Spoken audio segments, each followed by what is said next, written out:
શેઠ ઉપાડ જોતો રક્ષાબંધન આવે છે વાપરવાના નથી. કેટલો જોતો તારે ઉપાડ? 500 રૂપિયા જોઈને થાય છે. 500 રૂપિયા હાલ લઈ જાતું. रुको जरा सबर करो बोला धक्का बुक्की नहीं करने का आराम से लेने का. ટોયલા ઉપાડ આપ્યો મને આપો. કેટલો જોઈ તારે? 500 રૂપિયા. 500 રૂપિયા?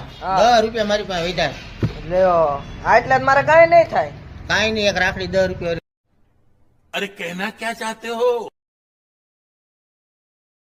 બધાને ઉપાડ આવે તને જોતા પૈસા એટલે જોઈશ છે. હાલ હાલ આ શેઠ ઉપાડ આપો મારે જોઈશ છે. કાલ રક્ષાબંધન છે તો ઉભા રહે, તારું મારે જોવું પડશે કેટલો ઉપાડ. હા, તારું 1.5 લાખ રૂપિયા ઉપાડ છે. તો નહીં મળે હવે કેટલોક દેવો? એટલું તારું કામે નહીં હોય. તો કેમ થાય? કાંઈ નહીં તો કાલે કદી હું હરખો હિસાબ કરીને પછી તને કહું, પરમથી લઈ જઈએ. કાંઈ વાંધો નહીં શેઠ ઉપાડ નો દો કાંઈ નહીં, પણ આ ખુરશી પેલા બદલાઈ નાખજો કાલે. गजब बेइज्जती है.